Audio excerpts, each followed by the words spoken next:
It went stuff Esvei. We had an argument when it says they would encircle the Mizbeach.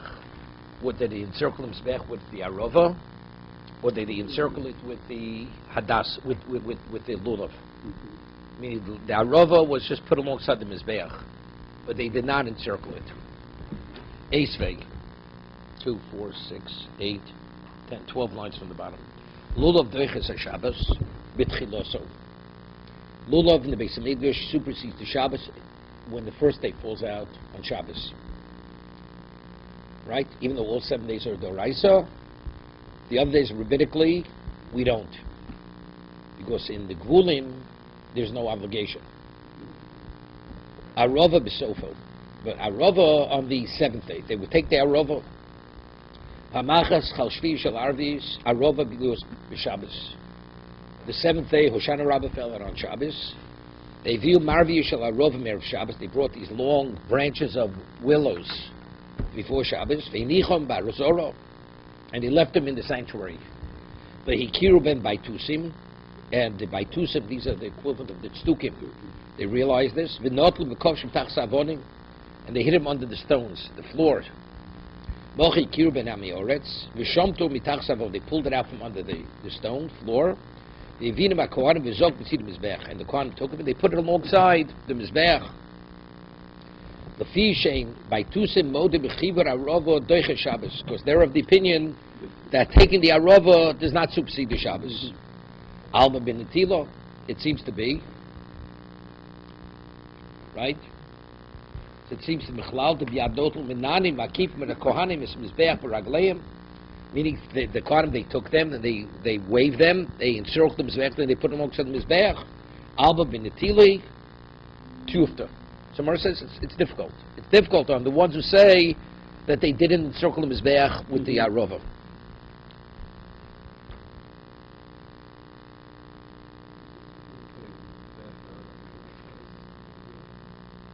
And we don't do, this is only the Arava. Only the Arava. Not we do it with the Lulav. We don't encircle with the Hoshana. The whole Lulav is Eichel Churban. Yeah, we do work. We don't do the Arava, because we hold that they did it only with the Lulav, not with the Arava.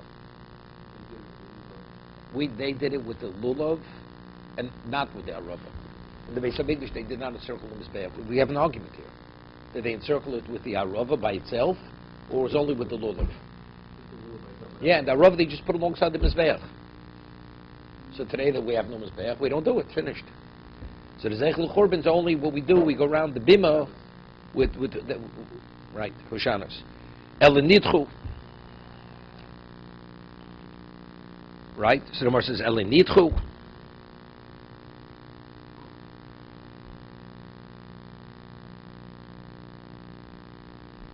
Right.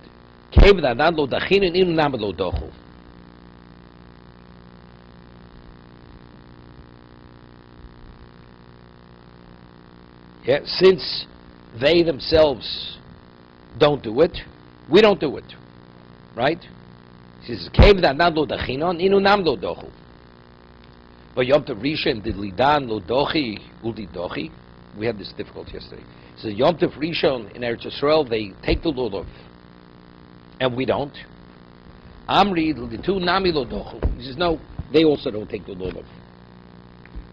Elakasha, Hani Tarti. He says, we have difficulty, this we're holding. We have difficulty with two brises. The Tani Chado, Kolom Olichem Lovein Harabayas. It says, all people, they bring their Lulavim to Harabayas. And they would take it on which day? The Tani Yidoch, the Beis HaKnesses. So did they take to the Harabayas? Basically, look, Kan Bisman Shabis Mikdash Kayom. When the Beis Mikdash existed, they took it to the Harabayas. Kan Bisman Shabis Mikdash Kayom in Eretz Yisrael. Lo, Idi Bisman Shabis Mikdash Kayom. So you see what? Even when Mikdash doesn't exist, they still take the Lulav on Shabbos when the first day falls out on Shabbos. Lokashi Kan Mikdash Kan Bigvuling. Meaning, in the Beis Hamikdash when they took it on the first day, they took it in the Gvulin on the first day. But after Beis Hamikdash didn't exist, even Eretz Yisrael, they don't take it on Shabbos. Amalei Abai le Rabbo. Abai said to Rabbo, What's Aleph? Mr. Bach. Yeah. Maishno lulav davdino le'shiva zech le'migdosh. Maishno arov davdino le'shiva zech le'migdosh. Good question. Right? In the Beis Hamikdash, every day they would take the arova. Correct? But yet, lulav, we take it 7 days, Zeichel HaMikdash, or 7 days. So why, in regard to lulav, do we do the Zeichel HaMikdash, and for arava, we don't do the Zeichel HaMikdash? He says the reason is because one of the 4 species is the arava. Therefore, that's sufficient. We don't have to take it for 7 days. He said to him, Abai says to Rabba, it doesn't identify as the arava, that's called dalit minim. How could that be a Zeichel HaMikdash for the arava? It's not seen as the arava, it's seen as one of the dalit minim. Maybe you say he picks it up twice. First picks it up to be Yotzei the Mitzvah Lulav, then he does it a second time to identify it for the sake of the arava. We don't do it. You take the lulav once and then you don't take the lulav a second time, you take it once. So if that's the case, the question is, why do we have a Zeichel HaMikdash? Rabbi is asking Rabba for the lulav, and we don't have Zeichel HaMikdash for the arava. Omer Rav Zvid Mishmei the Rav Lulav Doraisa, Avdin Shiva, Zeichel HaMikdash. In the Beis Hamikdash, what was the arava? The lulav. It says explicit in the Torah. 7 days you have to rejoice. So therefore, we do a Zeichel HaMikdash. Arava D'Rabbanan, Lo Avdinon, Lo Shivas, Shiva Zeichel HaMikdash. Arava is only D'Rabbanan, we don't do it. What do you mean? So he's saying now, arava in the Mikdash was a D'Rabbanan. It wasn't Doraisa.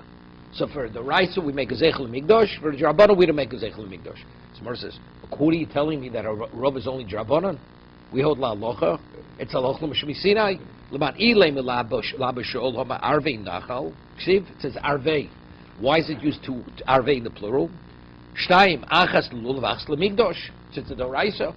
So according to Abishol, the answer is not a good answer. Right? Because if they're both Doraisas, we make a Zeichel HaMikdash for Lulav, we should make a Zeichel HaMikdash for what? For the arava. Either Rabbanon, Hilchah Gemirillah. It's a Aloch L'Mishmi Sinai. Even though it's not a posuk, it's a Aloch L'Mishmi Sinai. The Omer Rav Asi, Omer Rabbi Yochanan, Mishum Rabbi Nechun, Yish Bekaz, Beis Churson, Esen Etios, Arov Nisach HaMay Aloch L'Mishmi Sinai. Esen Etios, this has to do if you plant 10 trees, this is the 30 days before Shemitah, right? The halacha is you're permitted to water them because otherwise they're going to die. So the Nischa Mayim, it says Arava, they're taking the Arava in the Beis Hamikdash, Nischa Mayim Halachim Mishmi Sinai. So everybody agrees that Arava is Doraisa, whether it's the Pasuk or it's Halachim Mishmi Sinai. So if that's the case, if they're both Doraisa, right, we should make a Zeichel HaMikdash. You tell me it's Drabanan. Who holds it's Drabanan? Nobody holds it's Drabanan. Elo Rav Zvid Mishmei Durava Lulav Isle Iker Minat Torah Bigvulin Avdin LeShiva Zeichel HaMikdash. Hear this. Lulav in the Gvulin outside Beis Hamikdash, we take it 1 day. So since we take it 1 day, we extend the 1 day into 7 days. But arava outside Beis Hamikdash, there's no such thing as arava outside Beis Hamikdash. Arava the Leslei Iker Minat Torah Bigvulin. It's purely Drabanan. What do we take arava on the Shana Rabbah? In the Beis Hamikdash they took it. Doesn't say anywhere individual should take it other than that. So since there's no Iker Minat Torah, it's only purely Drabanan. Lo Avdin Shiva Zeichel HaMikdash, therefore we don't do it. Omer Ish Lakish. Now, when they would do, Rashi said earlier, if they would encircle the Mizbeach with the Arava, only a Kohen, the Ulam is the room before the covered sanctuary. If you're not a Kohen, you're not permitted to go between the Mizbeach and the Ulam. So if they encircle it, they'd enter that area. So the only person, they would encircle it, would only be the Kohen that's permitted to do it. So that's what he says. So the question is, what kind of Kohen? Does he have to be a Kohen who's qualified to officiate? Which means if he's a Baal Mum, he's blemished, he's not. Or we say no, as long as he's a Kohen. Omer Rishlok Kohanim Balim Mumin, hear this? Nichnosim ein Ulam leMizbeach. Kohanim, even though they're Balim Mumin, they're permitted to enter between the Mizbeach, the Ulam Mizbeach, Kleilotzis Barova, to be able to fulfill the mitzvah Arov in the Beis Hamikdash. Yeah, because it's not a regular avoda. Omer Rabbi Yochanan, mi Omro. So Rabbi Yochanan says to his student, who said that? Who said if they're a Balmum, they're permitted to go there? Mi Omro, Ha'iyu Omer. He says, you asked me who said it? You said it. You asked me who said it? You said it. Domer Avasya Rabbi Yochanan Mishum Chunyo Ish Bekas Beis Chorsen Esent His Arov and Yischa Mayim Halachim from Sinai. Right? So if it's Halachim from Sinai, therefore you're permitted. It's like the Avoda. A Kohen's permitted to go there. Kohen's not permitted to go there for no reason. But if there's Halachim from Sinai that has to be taken, so of course he's permitted. So what do you ask me who said it? El Mi Omer B'Netila Dilm B'Skifa. Who said you have to encircle it? It's true. Arava in the Beis HaMikdash was there at Halachim from Sinai. But who said maybe you just put it alongside the Mizbeach, you didn't encircle with it? So if you don't encircle it, that means you're not permitted to walk, even the Kohen, between the Mizbeach and the Ulam. Right? Mi Amra in the Tilo. Firstly, Dil Miskif, Mi Amra Bali Mumin, Dil Betmimin. And even if you say it's been the Tilo, maybe you have to be a qualified Kohen. A Balmum who's not qualified to do the Avoda, maybe he's not qualified. That's what Rabbi Yochanan said to Rish Lakish. You tell me, even Bali Mumin, firstly, that means they encircle. Who said that you encircle? And even if you do encircle, who said it could be Bali Mumin? I never said that. Who said that? That's the question Rabbi Yochanan was posing to Rish Lakish. Like, where do you get this from? Itma Rabbi Yochanan B'Shuv ben Levi. Rabbi Yochanan B'Shuv ben Levi Charom Arov Yisod Neviim. Yeah? Arova is Yisod Neviim. We'll see different. What's in Yisod Neviim? Charom Arova Minig Neviim. So Rashi says, Nega, Yisod Neviim, right? Takonis Neviim Achronim. It was legislated by the latter Neviim. Who are the latter Neviim? Chag Zachariah and Malachi. Chag Zachariah and Malachi shum mitzakni takonis so bad shekenas agdolo. Yeah, there's Norman. Chag Malachi and Chag Zachariah and Malachi were the last three Neviim. That was the end of the era of prophecy. So it says they were members of the Anshe Knesset Agdola. We had this in Yuma. They were part of the group who actually authored the text for the Shemon Esrei, Chag Zachariah Malachi. And it says they, as part of the men of the High Assembly, they legislated many laws, many rabbinic laws. So Rabbi Yochanan, one of them says it's Yisod Neviim. It was legislated by the Neviim. The other one says meaning Neviim. I mean, he was below Tiknul. I mean, it wasn't an official law, rabbinic law legislated. They said it's the right thing to do. But it's not, if you don't, you're in violation of anything. It's a minog. Nafkimino boy brocha. So Rashi says, what's the mitzvah? If it's a rabbinic takon, it's a rabbinic legislated, like lighting Hanukkah candles. You say a brocha, but it's only a minig. You don't say a brocha. Rashi says, lekamem with tzivonu. Nafil b'chal lo sosa lesa. What happens if you violate rabbinic law? What are you in violation of lo sosa? You shouldn't deviate from what they dictate. So if it's Yisod Neviim, it was an official rabbinic law legislated, so if you violate it, you're in violation of lo sosa.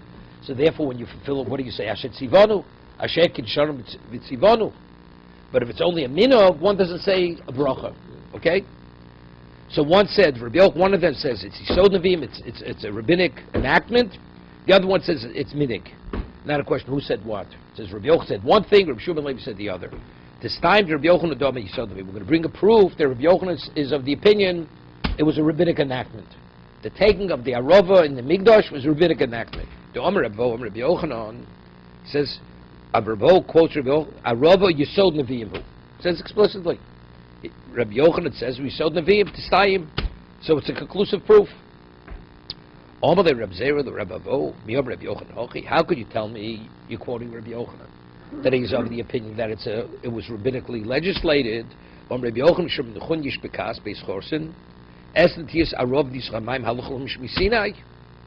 you tell me it's a rabbinic enactment? It was said over Rabbi Yochanan said name of the Chunyish Bekas Beis Chorson that it was ordained at Sinai. It's a Doraisa. So it's much more than a Yisod Neviim. Hear this? He says he was taken aback. He remained silent. He didn't know what to answer. Ishtomim, like he was in wonderment for a moment. It's true. Originally it was Doraisa, and it is a Doraisa, but they reinstituted because it was forgotten. Originally, of course, it's Halachah from Sinai. Yisod Neviim means not that it was rabbinically legislated, but rather they reestablished the Doraisa. Because, see, if you have a pasuk, it's a pasuk. But if it's halachim shisheni, there's no source. It's purely Masorah. They forgot the Masorah, So Chagis Chayim Malachi, they reestablished the Masorah.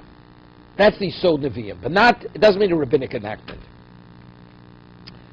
Yom Rabbi Yochanan Hochi. So even though that was, did Rabbi Yochanan say that? Vom Rabbi Yochanan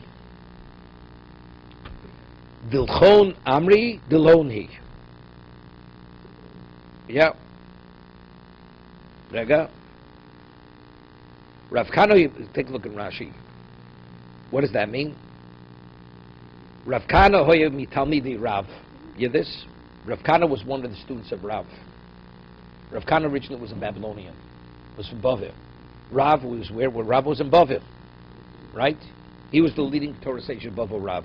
Rabbi Yochanan was the leading Torah sage in Eretz Yisrael, and Rav was the leading Torah sage in Bavel. Rav Kana was from the students of Rav. He was very sharp. He's quoting the Gemara at the end of Bava Kama. Uborach l'Eretz Yisrael lifnei Rabbi Yochanan machmas merdin, and he had to flee Bavel because he killed someone, because there was an informer who was going to inform on him to the government that he'd be killed. And it was a Jewish informer. He was Caesar Rodev. So he killed him to protect his life, and because he was a government official, this Jew, he had to flee for his life. He was a fugitive. He fled because of Merdin.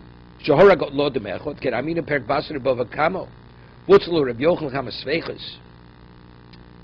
Voy omer Reb Yochanan neirtzel sovo yisi shetoras Torah shelachem shlo gilisa me'atzchem.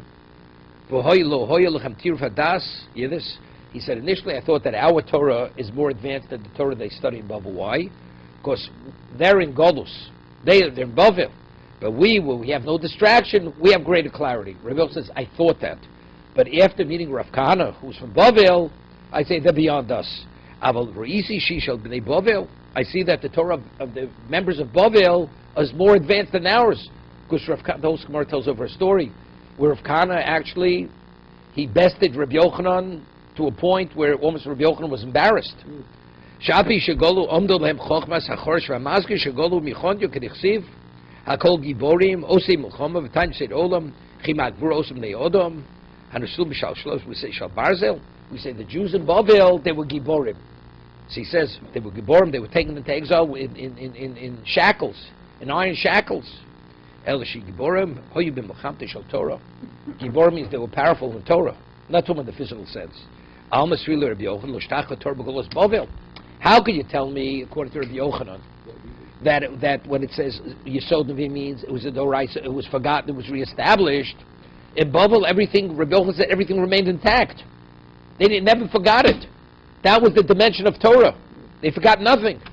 So how could you tell me when Rabbi Yochanan says Yisod Nevi'im, it means that they have to reestablish it? We thought that theirs was ours. We thought ours was more. We see it's theirs. Lokasha. Kambit Migdosh, Kambit Gulen. You hear this? In the Migdosh, taking the Arav in the Migdosh, that's a Doraisa. Now the question, what about when we take on Hoshana Rabbah, we take the Arava? Is that a rabbinic enactment, or is that a Minog? No. In the Migdosh is Doraisa. Nobody argues that. The question is, when we take the Arava in the Gvulin, in Shul, on Rosh Hashanah, why do we take it? Is it because it was rabbinically legislated? Rabbi Yochanan is of the opinion it was rabbinically legislated, therefore you say a bracha. Rabbi Shimon Levi says, no, it's midig. Om Rabami. Okay. Okay. Now, there's a famous Tosas here.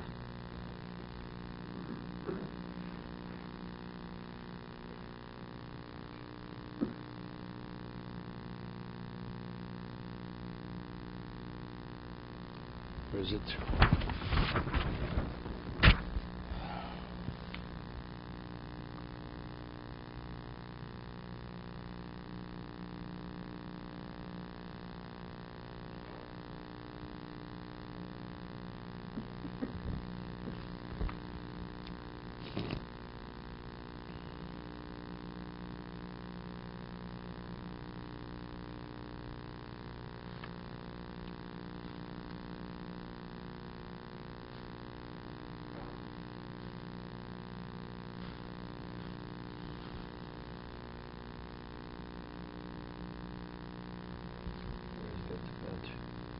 It's in brachos. Yeah, it's in brachos. There's in brachos on Yudalid. Here, normally, the Svardim. Rosh Chodesh we say Hallel is a minhag. It's a minhag to say Hallel on Rosh Chodesh. It was not legislated by the Chachomim to say Hallel. Yom Tovim we say Hallel. That is rabbinic legislation. But on Rosh Chodesh it's minhag. It's more in brachos. So the question is, do you say a bracha on a minhag? Okay? Ashkenazim, Svardim don't say a bracha on Hallel and Rosh Chodesh. Because the Gemara says you don't say a bracha on a minhag. Rabbeinu Tam says, and that's the way the Ashkenazim conduct themselves, we do say. On Rosh Chodesh we say a bracha. We're talking about the introductory bracha. Svardim do not say it. The only Svardim that say it are Moroccans. Moroccans conduct themselves like Ashkenazim regarding this particular shayla. Even though it's a minhag, so Tosas asks on Rabbeinu Tam, how could you tell me that you say a bracha on Hallel, which is a minhag? The Gemara says in Sukkah that according to the opinion that it's minhag Nevi'im, one doesn't say a bracha. See, you don't say a bracha. How can you say, excuse me, Mitzivonu, right? It's not enacted. So if saying Hallel on Rosh Chodesh is not an enactment, how do you say a bracha? Therefore, Tosas disagrees with Rabbeinu Tam. One does not say a bracha, even though Tosas is Ashkenaz, doesn't. But how do you answer it? So Tosas answers that the reason why you don't say a bracha on a minhag, because it's tiltul ba'alma. It's not because it wasn't enacted. On the minhag you do say a bracha. But since it's only just taking it and shaking it, you're not doing something which is significant. You're not doing a significant action. But you say the praise of Hashem, one paragraph to another, that's already significant. And because it's significant, even though it's a minhag, you say a bracha. That's how they answer it. Because the taking of the lula, the arava is tiltul ba'alma. Just you're taking it, you shake it. So because of this level of insignificance, it's a moment, that's it. So one doesn't say a bracha. But one, in fact, does say a bracha on a minhag. And that's why in Hallel, on Rosh Chodesh, we say a bracha. Take a look. Those are you Dalit in brachas. Okay? Further.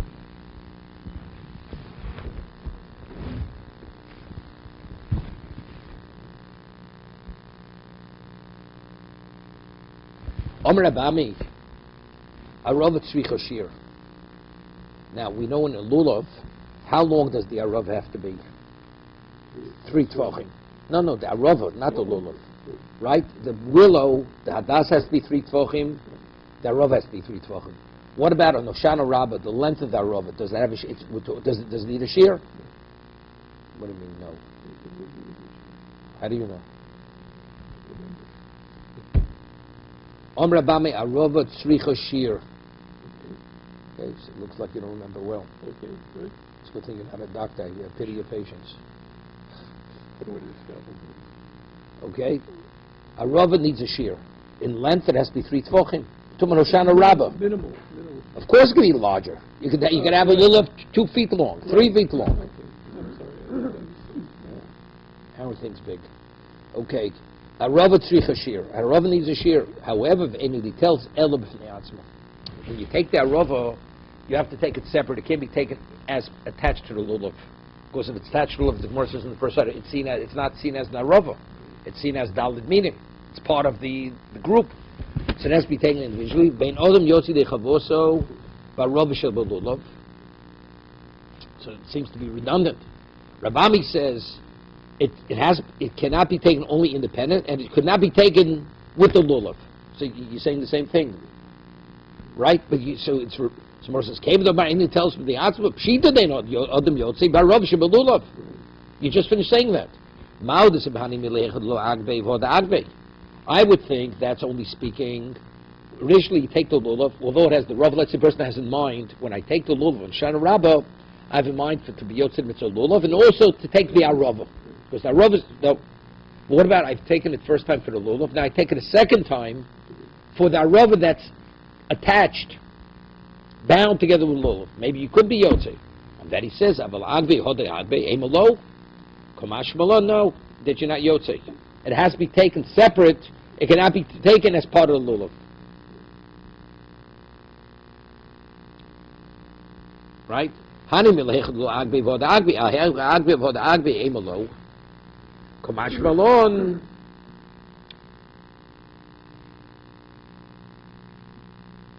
Yeah, the answer is no.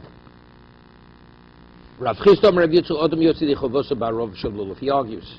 Rav Chisda says in Rav Yitzchok that you can be Yotzi with the Arov in the Lulav. I mean, if you took it twice, the Kamishuro. Now the Gemara asks, what's the shear of the Arova? Omer Rav Nachman Gimel Badi Olin Lachin. This is the Arova. It has to have on the stem. It has to have 3 rolls of moist leaves, right? Even though it has leaves up and down, but if you have 3 lines of leaves, that's enough. You don't need more than that. On each level, you have leaves. Rav Shishov afilu ole echod, ubar echod. You hear this? You have 1 leaf. You have 1 leaf is enough. Someone asks, ole echod, bar echod, so v'daitoch. What's the ole echod? Ole mashma below bad. Yeah, how's it possible? Oh, what does an ole mean? Ole means a leaf. The bod is the stem. He says, no, even if you have the ole and the bod. I mean, what do you mean? So you just take the leaf of the willow, and that's enough, right? You can't have them detached, right?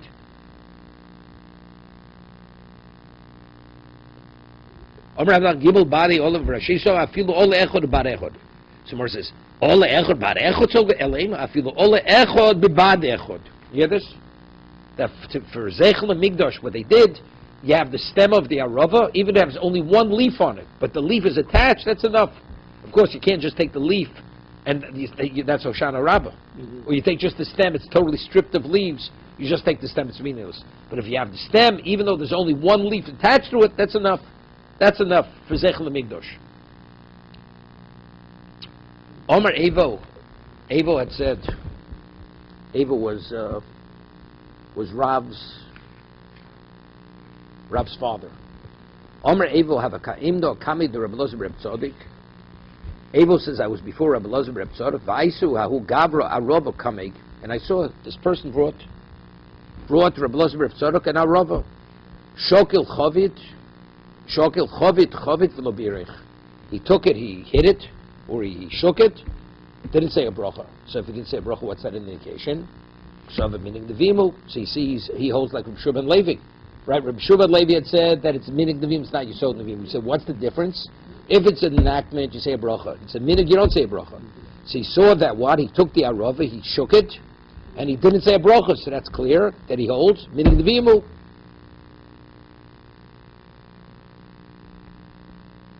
Rashi says, what's chovit? Loshen ninua. He just waved it, he shook it. Now who's Evo? Evo v'Chizkiyo b'nei Brati the Rav. See, even though his father was Evo, but it says Evo, Chizkiyo, they were the sons of Rav's sister. Yeah, they were his nephews. Aisu Arova l'kamei the Rav. They brought an Arova before Rav. Chovet lo borach. They waved it, they swayed it, and they didn't say a bracha. So why?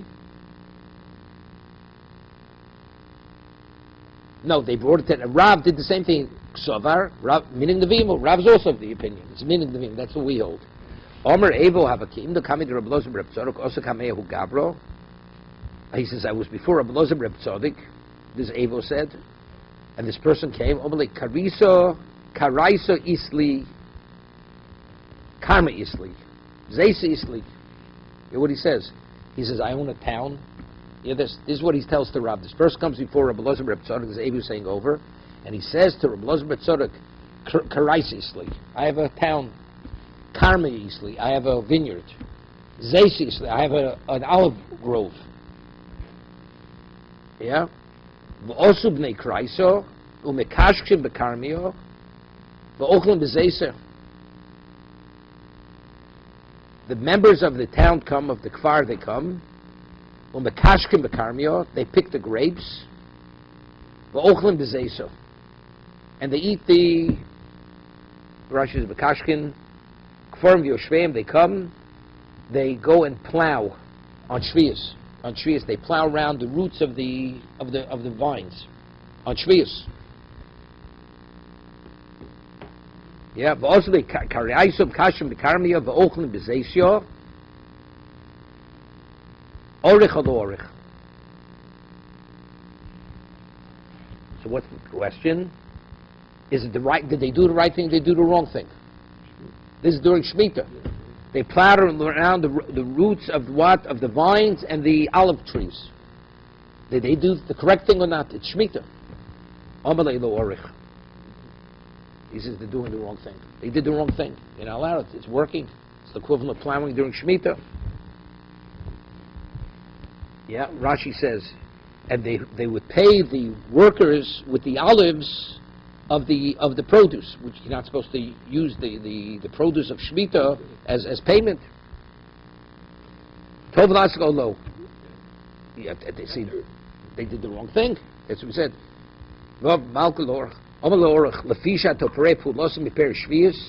Since you're paying the wage from the fruits of Shvius, yeah? I mean, the plowing is permitted, because if you wouldn't plow, they're going to die. The vines and the would die. So because of that, you could plow during that. But kishkush, right? So, but to use the produce of Shemitah as payment, that you're not permitted to do. So that's what he said to them. So he says the plowing is okay, but the payment using the produce Shvius is not. Havikoshovik leiva ozil. Yeah.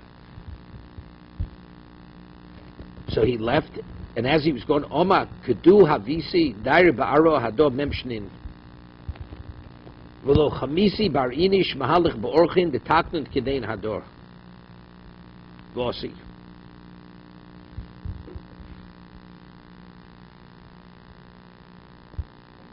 He says, I live in this country for 40 years, and I haven't seen a person conducting his life as upright as this man. He came. The man was a rich man. He has vineyards. He asked the Shaila. He wants to know, is he doing the right thing or not? That's how we'll call ehrlich. That's how sincere he was in his observance. He says, I'm here 40 years. I've never come across such a sincere person observing the halacha. V'amalei ma'yavid. He says, what did he do that's so special? Amalei afke zeisyo l'chashuchei v'tein pritai l'kishkushei kromim.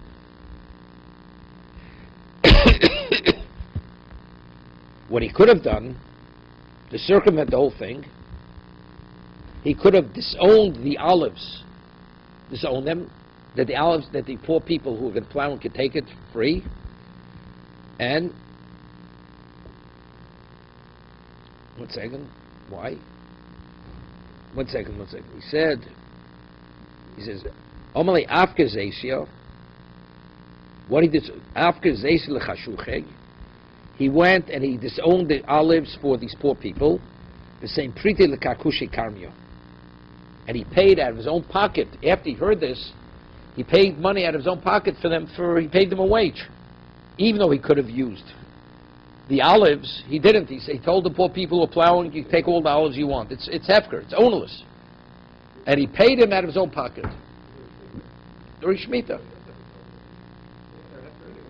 I understand that, but he could have protected it and not allowed him to take it. He would have been doing the wrong thing.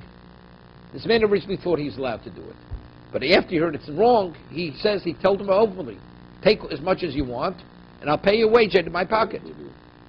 The man originally didn't know the halacha.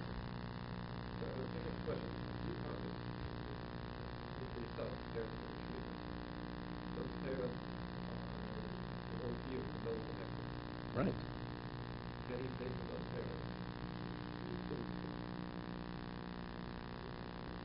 We had earlier, you could sell it. You could sell it, but you can't, if it originally was harvested for your eating, then you could sell it. So probably if it originally was harvested for your eating, you could use it as a pay wage. But even though maybe it'll be a little bit of paying a wage, maybe. No, it has Kedusha Shvius, regardless. Right? So Gemara asks, "V'kushkushi b'shari." He told him you can't use the fruits to pay a wage, but plowing under the roots of the vineyard is okay. It's plowing. It says on Shvius you have to abandon it and leave it alone. Tishmeten lekashkesh. You have to leave it not to plow around the roots. What about if you have stones? Sometimes you have stones lying on the roots. It inhibits the growth of the trees. You can't even remove the stones because that's semi-plowing. So if that's the case, what did he tell them? The only problem is only you can't use the fruits as wages. Even the plowing is a problem. There are two types of plowing around the roots. You hear this? Meaning, what happens if you have, by the roots, you have like crevices on the roots, and you just want to fill them in. Because if you don't fill them in, the vines are going to die. Others are, the roots are fine, you want to put fertilizer on the roots, or you want to plow around the roots to invigorate the tree. That's not permitted. If it's a question, it's to save the tree that it shouldn't die, then you could fill in the crevices. Sometimes you have fissures in the earth where all kinds of insects go in there, then it could die, the tree. Then you can fill that in. That kushkushi is permitted. But to strengthen the tree, that you're not permitted to do. Yeah. Chad's to be pili, one is closing the crevices. Chad evru yilni. Evruye ildi osur, stumi pili shari. Okay, that's permitted. Rashi says just to cover it over, that it shouldn't dry up, that's permitted. Vein oselash bichon. Elakaimon, pili, pekoim, chad evru yilni, ubor osam, chavrosam, nitkov, ofer, shal hakshroshim, shirach v'tichuach. You want to soften the earth around the roots, and that will actually invigorate the tree. Yeah, to make it healthier, to make it stronger. That you're not permitted to do. Okay? Evo said, the name of Rabbi Elazar B'Tzadok, Al Yalich Oda Barbi Shabbos Yos Megir Parsos. Person, if he travels, Erev Shabbos, you should not travel more than 12 miles. You should not travel more than 12 miles. Yeah. Why? Because if it's longer, you're not going to prepare properly for Shabbos. So Rashi says, Yishbos lo ba'od yom godlov yochlo suda Shabbos. Because if you can arrive just before Shabbos, who's going to prepare your Shabbos? 12 miles is maximum. We're speaking about when you start traveling early in the morning. Al yalichod the ba'arvi Shabbos yosmi varsos. Amar Afkano. Lamar el lebeisei. This is when you're traveling to your house. Why? Because if you're going to be home, who's going to prepare food for you? So you have to get home early enough before Shabbos to make sure you have what to eat on Shabbos. Avalush. What about if you're staying at someone else's house? You're traveling with your own food anyway. So there you can travel as much as you have to travel there of Shabbos. Yeah. To Rashi's Elabese, he says something interesting. You travel to your own house, your wife is there, your family's there. Let's say they don't know you're arriving. So it comes out they prepared, but since they weren't counting you being there, so they didn't prepare enough. So if they didn't prepare enough, you're going to actually detract from the Shabbos. So you should arrive early enough that they realize you're going to be there, so they'll prepare sufficiently for you. He says, no, it's not a ukoisalim. Here, he's the head of the household. He's going to get angry at his family. So it's not going to start off on a good leg, Shabbos.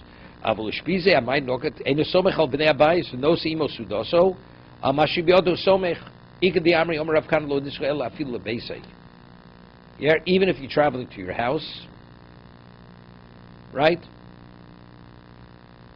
The Mashavotzi imad imrav shelo af pike lo yal koshkel pishtes lo yitza klub. B'didei havi uvta v'afilu kaser hashelo ashkari. This, Rav Kana traveled to his own house, and because they weren't aware he was coming, he didn't even have kaser hashelo. That's the dregs of the fish with oil and flour. Even that he didn't have. He had nothing to eat on Shabbos. So it's not because he may get angry. He may not have food. Surah Mu'ed is dogen kitan v'tugonim b'kemach b'shum shalem. Okay, we'll just get to the Mishnah. Mitzvahs lulav ketzad and time to Beis Hamikdash. Tani Tanakami Derav Nachman Sojan al Gabi Yitztam. It says in the Mishnah they would arrange their lulav in the harabayas. They would put it on this platform, and the next day each one would take and recognize his lulav would take it. No, yeah. And the gaboyim, the chazonim, they would throw it out to the crowd.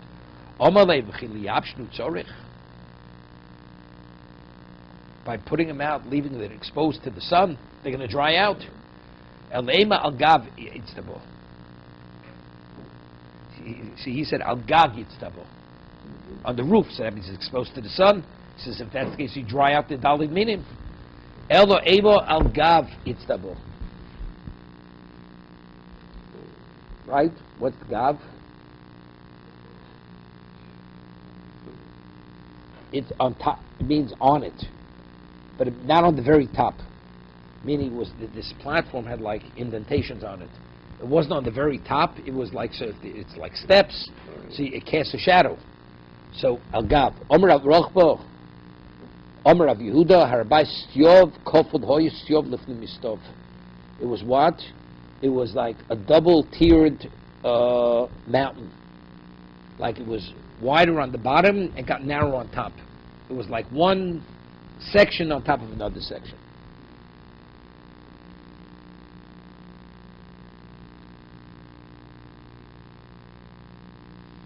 One second.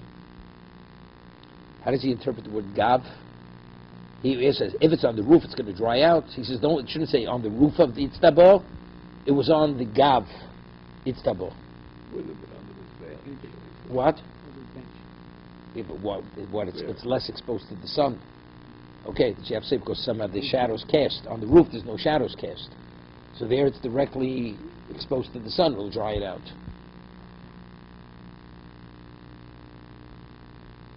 I just want to see something here.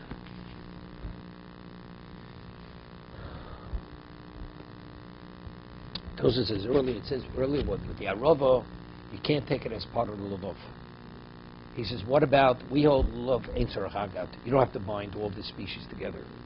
But it's hiddur mitzvah you do. What happens if you didn't do the hiddur mitzvah? So when you take the lulav, the arava is separate and the adas separate. They're not bound together. He says, Tosa says, that's the equivalent of taking the arava by itself. Because if it's a bond, they're all bonded together. So it's an entity. You don't see the arava separate. But what happens? You're just holding them in your hand. The lulav, the hadas, and the arava. But they're not. There's no band holding them together. He says then everybody would agree. If you take it a second time, you don't say that's considered you took the arava by itself. He says,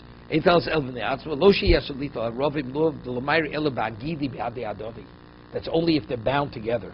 But if they're not bound together, it's not a problem.